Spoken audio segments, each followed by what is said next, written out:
All right, thanks for being here. As always, we appreciate your coverage, and thanks for being in person. Essex, hello to you. Which one's Essex? Oakland. I know, but which? He's the screen. Okay, good to see you, man. Again, we just had Media Day last week and did a lot of talking there, so I won't have a long opening statement here. Excited to get going. The whole team reports on Sunday. That's when we have our first team meeting. The first practice will be Monday morning. Again, we'll open it up for you guys until we get into game planning mode. And the only really big information to share is we have two players that will be out for the season. So Horatio Fields had an off-season injury training in the summer, just one of those fluke things, and he will be out for the year. And Jamari Glasker, an incoming freshman, will also be out for the season. So we have two guys that will miss the year. We have other guys that might miss part of preseason camp or all of preseason camp. There's a handful of other guys that we will not have available immediately. And we're optimistic that some of those guys will return at some point in August, September, October.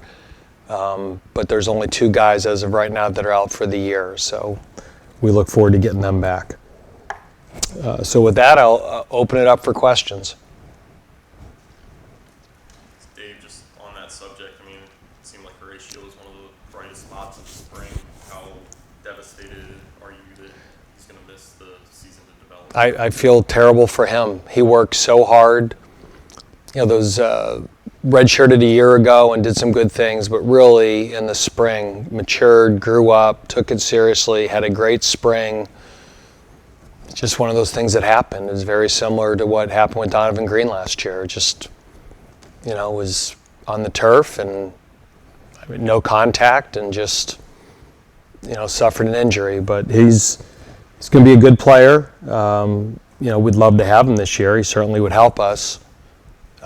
But what can you do? Those things happen. I guess transitioning from there and turning it into a positive, since you just mentioned Donovan, how excited are you to see him? Is he going to be one of the guys that's maybe held out to start, or is he going to be full go? Nope, he's full go. So he's been fully cleared. He hasn't missed anything all summer. And, he looks great. So we just hope he stays healthy. But, all of the measurables and all the things you got to do to come back from that, he's hit all those landmarks early with flying colors. He's really worked hard, and I know he's really excited to get back there. The old adage is you don't realize how important something is until you don't have it. I think he's got a little bit of a different edge to him and a maturity, and again, you always try to turn those things into a positive, and hopefully with Donovan, it will, and I'm certainly optimistic the same thing will happen with Horatio.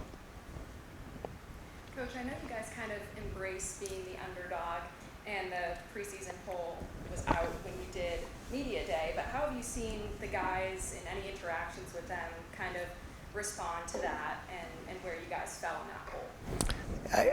I think our guys are used to it. We have a mature football team. We have older guys. I think, if we were picked higher, they would have been shocked. And it's not a big deal. In some ways, we are getting a lot more attention. If you look at a lot of the preseason top 20, we're almost in every one of those.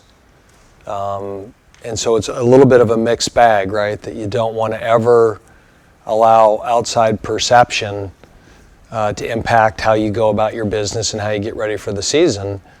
And so there's a little bit different. In some ways we are getting a little bit more preseason love nationally than we have in the past.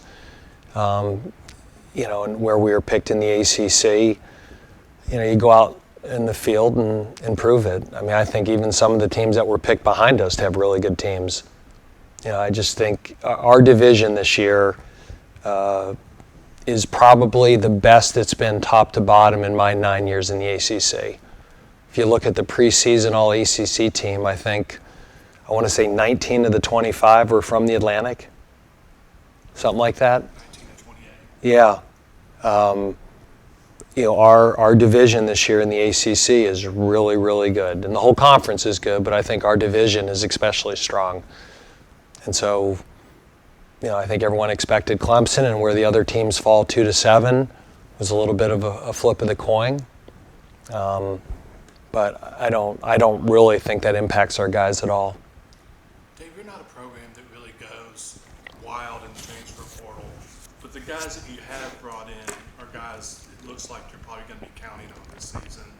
Have you got any reports on how guys that come in during the summer, like Yager Bull and Brendan Harris and Eldrick Robinson, how those guys are kind of meshing in their position groups and working in the weight room?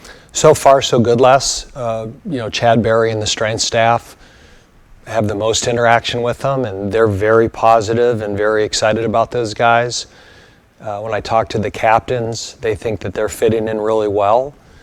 Part of the reason, Les, that we're very specific on who we bring in, right, is when a guy transfers, he's usually transferring, because he wants to play more. And so we just don't want to bring in numbers because I think that can upset the chemistry in the locker room. In the past, we maybe brought a transfer in that didn't help us, and they quickly turn negative, and that becomes a problem in the locker room. So I think all these guys will have an opportunity to play and help us. If you look at all the people we brought in as transfers, you clearly see a need at their position, right? All of those positions are guys that we lost somebody who graduated, or there was an injury at the position. We lost a lot of defensive linemen last year, so that's why getting a guy like Kobe inside is going to help us. You lose, Luke Masterson at linebacker, and you bring in Eldrick to give you some depth, and he's got 3 more years ahead of him. With losing Brandon Chapman and then Michael Froh getting hurt in bowl practice, we have a need at tight end. And that doesn't mean that those guys are going to play, but they certainly have an opportunity to earn playing time if they perform strongly. The line at those positions isn't too long. For us to bring in a transfer O-lineman this year, that wouldn't have made sense with what we have back. So we don't bring people in just for the sake of bringing them in. We try to be strategic. And part of it is that we want them to have the opportunity to play so that they enjoy their experience here. If you're loaded at a position and you just bring a guy in to add numbers and there's not a pathway to play, those outcomes usually aren't going to be real good. You touched on it there with some of the departures on defense. Is there a defensive position group or maybe a player who excites you so far? I know you guys haven't really gotten out there, but just something you're looking forward to, seeing how maybe a new leader steps up, anything like that? Yeah, I mean, that happens every year. I just think what you're looking for is for everybody to elevate. How much better is Ryan Smenda going to be, and Rondell Bothroyd and Chase Jones, and those are guys we're counting on. But, certainly at the corner position, you look at Kalen and Gavin and JJ, usually it's that third year that guys really start to elevate. Okay, the first year they're figuring it out, the second year they're starting to play, and the guys that have become our best players, that third year you see that big jump. And that's what I'm looking for at corner. And so we've got to bring some depth. We're not real deep there, but we have 3 players that we think have all the physical tools to be really high-level players, and how big of a jump can those 3 guys make? So that would be a position, I think, corner, safety. We got some guys back that I think have really exciting futures, and we got some depth there. That's going to be really competitive. Linebacker, we need to find depth there, and we have good candidates. You feel great about Smenda and Jones, but then behind that, Jalen Hudson and Dylan Hazen, and there's a lot of guys at that position that can impact the position. So in a couple positions, who your pair and your spare are, and others, where's the depth going to come from? And I think one of the big reasons that we had success in 21 is because we developed depth, we were able to stay healthier and get through the season. Coach, speaking of the defense, the Lambert's style heading into fall camp? We'll find out in about a month, right? Yeah, but again, it's like when you're a new head coach, right? It's the first year is a little bit of a honeymoon period, and then you got to play games. I'm very confident that we're going to be better and we're going to be improved. But any time you're in a new defensive system, right, the first few games that you're now making adjustments in that system, that's when things start going really fast. And the great thing about Brad and James and Glenn and our whole defensive staff is it's a very experienced staff. So Brad's been running this defense for many years. He and James have worked closely together, and Glenn's been with him at Charlotte. It's not like there's anything they haven't ever seen together. They'll know what to do. It's just a matter of communicating that to the players and make sure in preseason camp that we have those answers in our toolbox. Can we talk about kicking briefly in terms of, it's kind of like a three-pronged question in terms of how do you replace a Nick Skiba? What does the kickoff duties competition look like? And then how is Ivan Moore physically? Ivan is fully cleared, so we certainly expect Ivan to be our punter, and we're hoping he'll be our kickoff guy. Matt Dennis right now is kind of the leader in the clubhouse in terms of the PATs and field goals. Zach Murphy's gotten a lot better. We'd love for him to impact those positions. These are what's called good problems.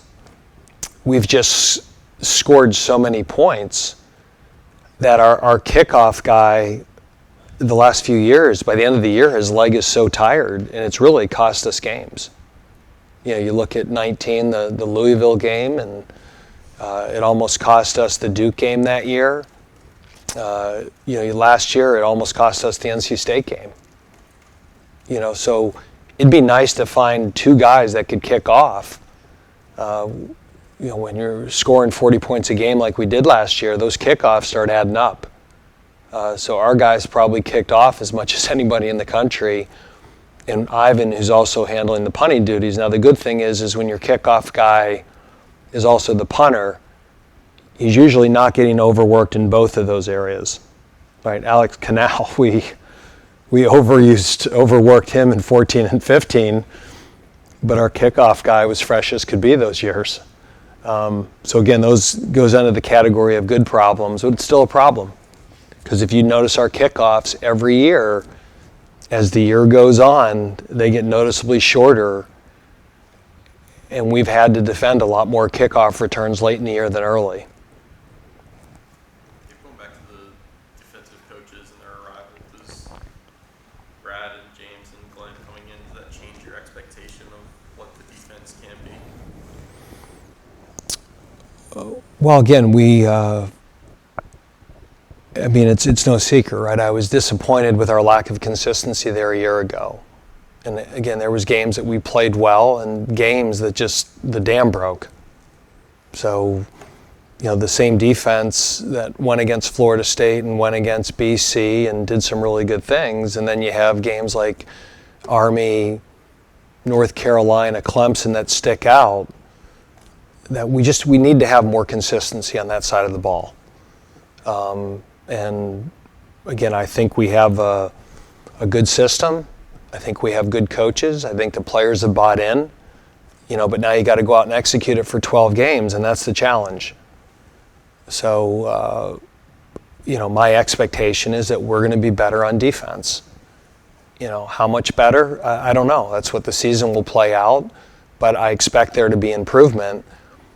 And if we can be as good and better on offense and we get some defensive improvement, then I think we have a chance to even be a better football team.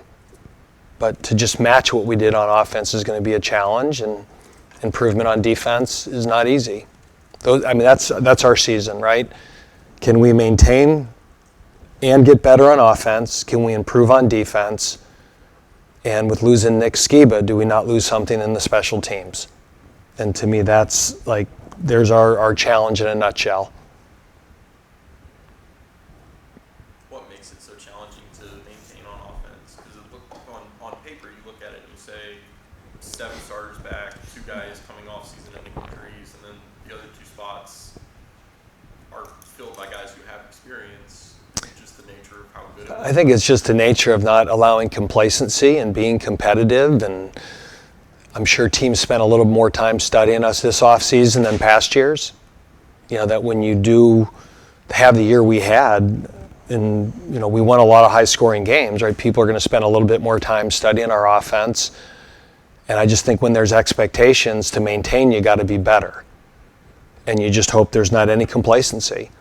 I've been part of teams in the past that, hey, you do this and this guy's back and this guy's back, and yet, something's missing. And so we just got to stay competitive and stay hungry, and you're not just going to show up and score 40 points again. I mean, it's going to be hard. And like I said, I think our schedule this year, especially on our side of the division, we're going to face some really good defenses. You just go through, our side of the division, right? Clemson, I mean, what they got back on defense, and NC State, and I think Jeff Hafley's a really good defensive coach. I think Florida State's better. Louisville has some good players, and Syracuse very quietly last year became one of the best defenses in the ACC. So we better be better just to be as good with what's coming back on defense in our league. With red shirt years no longer in the mix, what are you looking to see out of Michael Kern and Mitch Griffiths in fall camp, and what do they need to do to kind of be ready should Sam have to? Well, it's a little bit of a two-pronged deal, right? So both of those guys are competing to be the number two. And in a lot of ways, the competition's on of who's our next starter. And they're both improved. We love both those guys. We really do. And as a coach, you always like having two, right? Because if you only have one and you lose that one, you're in trouble. So the good thing about the redshirt years, is both those guys have a couple of extra years now, because this is Mitch's freshman year. 20 didn't count. We were able to redshirt him last year. And Michael Kern got 2 extra years too, because we redshirted him. So both those guys have multiple years, and they're both competing. And we really like Brett Griffiths as well. So that's a position that I do feel we have depth and quality depth. And every day that we go on that Sam stays healthy, that those guys get more reps, they're closer and closer to being able to play and win for us. I feel good about all three of those guys. Coach, after winning the Atlantic Division last year, are you going into this season feeling that you have a target on your back, or are you kind of going in as an underdog with like the recent polls? I mean, we're just, we're trying to win the first game. I know from a media perception, you would think that would impact our guys, but last year we were picked 5th. I think we're used to here being picked low. Whether that's warranted or not, the next 4 months we'll play that out. Again, I think as a program, we're past the point of ringing that bell, of the disrespect bell. It doesn't affect or impact our guys. Maybe if we can keep winning in 10 years, maybe one of these years we'll be picked 2nd. Again, you can't get hung up on those things. I think there's times that you can play that disrespect card and maybe motivate your team. I think with as old and as experienced as our team is, if I came in here and put that up there and this is our rallying call, I don't know how much, how much legs that would have. I don't know, did that answer your question? Yeah. Coach, what excites you most about the beginning of a new season, personally? Oh, it's every season. Every season is exciting. You work all year for the next 4 months. And again, we're going to get into a lot of coach speak here, right? But the day I get up here on a Friday, 2 days before the players are about to report, and I'm not excited, I should retire. I mean, it's the stomach starts turning, and we had our strength meetings the last 2 days, and we went over every player in the program and their lift numbers and how much they improved and how they worked in the weight room, and are they completely bought in? And seeing the development of younger players probably excites me more than anything else. Right? We know who Sam Hartman is, and we have expectations. We know who Sean McGinn is, and we have expectations. We know who Atarian Perry is, and we have expectations. But to hear that Will Towns had a great summer, boy, that gets me excited. To hear that, Deshaun Jones has really stepped up and his work ethic's gotten better and he's starting to figure it out. Those are the type of things that get you from 6 wins to 8 wins or 8 wins to 10 wins, right? Because at some point, there's guys that you're not even talking about that we're going to need to be ready to play for us, whether it's October, November, that you're not talking about, but we know our season may come down to whether they're ready or not.